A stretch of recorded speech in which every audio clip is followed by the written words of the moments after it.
Assalamualaikum warahmatullahi wabarakatuh. Perkenalkan, saya Foni Ardianti. Di sini saya akan memperkenalkan dua rekan saya, yaitu Aryani Triasti dan juga Dita Utami. Saya akan membacakan slide yang pertama, yaitu definisi kampanye. Kampanye pada prinsipnya merupakan suatu proses kegiatan komunikasi individu ataupun kelompok yang dilakukan secara terlembaga dan bertujuan untuk menciptakan suatu efek ataupun dampak tertentu.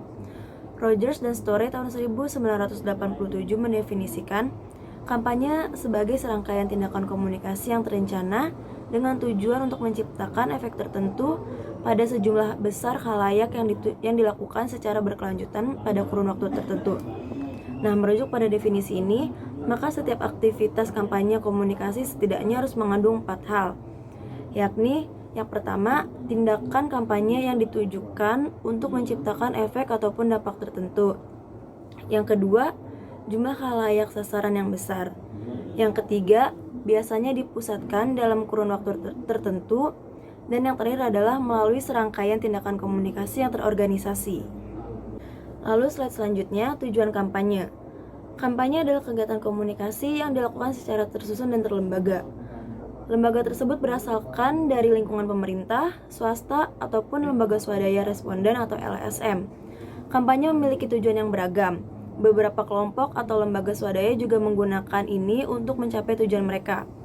Kampanye digunakan responden untuk mengunggah isu tertentu. Dalam konsep Ostegard, tahap ini merupakan tahapan informasi produk ataupun gagasan yang dikampanyekan. Sasarannya adalah memunculkan rasa suka, simpati, kepedulian, atau keberpihakan pada khalayak tertentu. Pada akhirnya, kampanye ditunjukkan untuk mengubah khalayak secara konkret dan terukur. Tindakan itu dapat berkelanjutan atau hanya sekali saja. Contoh tindakan yang hanya sekali saja adalah menyumbang dana untuk korban bencana alam, imunisasi, dan juga lainnya. Sedangkan yang berkelanjutan adalah seperti mengubah pola hidup, pemakaian benda-benda tertentu. Selanjutnya, jenis-jenis kampanye. Charles Ularson membagi jenis kampanye menjadi 3 kategori, yakni product oriented campaign, candidate oriented campaign, dan ideologically or cause oriented campaign. Nah, product oriented campaign atau kampanye berorientasi produk umumnya terjadi di lingkungan bisnis. Istilah lain yang sering dipertukarkan dengan kampanye jenis ini adalah commercial campaign atau corporate campaign. Motivasi yang mendasari penyelenggaraan kampanye ini adalah untuk memperoleh keuntungan finansial. Cara yang ditempuh dengan memperkenalkan produk dan melipat gandakan penjualan sehingga diperoleh keuntungan yang diharapkan. Kampanye peluncuran launching, Mekarta, kampanye perusahaan gas negara, GoPublic, kampanye produk minuman Pocari Sweat atau kampanye Telkomsel adalah beberapa jenis atau beberapa contoh yang ada di lingkungan kita. Di samping kampanye yang jelas-jelas ditujukan untuk menjual produk seperti contoh tersebut, Larsen juga memasukkan semua jenis kampanye yang diarahkan untuk membangun merek perusahaan atau corporate branding dan membangun reputasi yang berkaitan dengan tanggung jawab sosial perusahaan atau corporate social responsibility sebagai bagian kampanye komersial. Selanjutnya, candidate oriented campaign atau kampanye yang berorientasi kandidat umumnya dimotivasi oleh hasrat untuk meraih kekuasaan politik. Karena itu, jenis kampanye ini dapat pula disebut sebagai political campaign atau kampanye politik.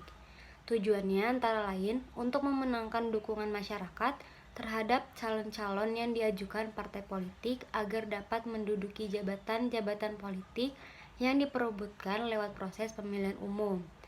Nah, contoh dari kampanye jenis ini antara lain kampanye pemilihan umum atau pemilu, kampanye pemilihan kepala daerah atau pilkada, kampanye penggalangan dana bagi partai politik, kampanye pembentukan provinsi baru atau kampanye kuota 30% bagi wanita di Dewan Perwakilan Rakyat. Dan yang terakhir ada ideologically or cause oriented campaign adalah jenis kampanye yang berorientasi pada tujuan-tujuan yang bersifat khusus dan umumnya berdimensi perubahan sosial. Karena itu, kampanye jenis ini Dalam istilah Kotler disebut social change campaign, yakni kampanye yang ditujukan untuk menangani masalah-masalah sosial melalui perubahan sikap dan perilaku publik yang berkaitan. Pembagian kampanye tersebut menurut Raymond S. Ross belum sepenuhnya sesuai dengan realitas lapangan. Berdasarkan hasil riset yang dilakukannya pada awal 1990, Ross menemukan ada satu bentuk kampanye yang belum masuk ke kategori Larsen tersebut, yakni kampanye hubungan masyarakat atau public relation campaign.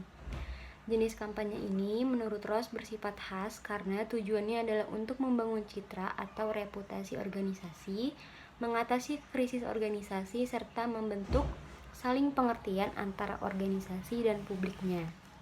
Ross kemudian mengembangkan istilah For Primary Persuasive Orientation of Campaign yang kemudian membagi kampanye menjadi 4 jenis, yaitu kampanye yang berorientasi untuk memenangkan seseorang kandidat dalam pemilihan umum, yang dalam istilah Larsen disebut Candidate Oriented Campaign.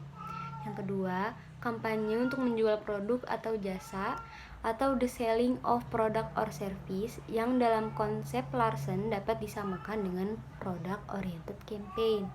Yang ketiga, kampanye yang berorientasi pada perubahan sikap dan perilaku sosial atau social reform efforts to form or change attitude or behaviors on an issue, yang dalam istilah Larsen disebut cause oriented campaign.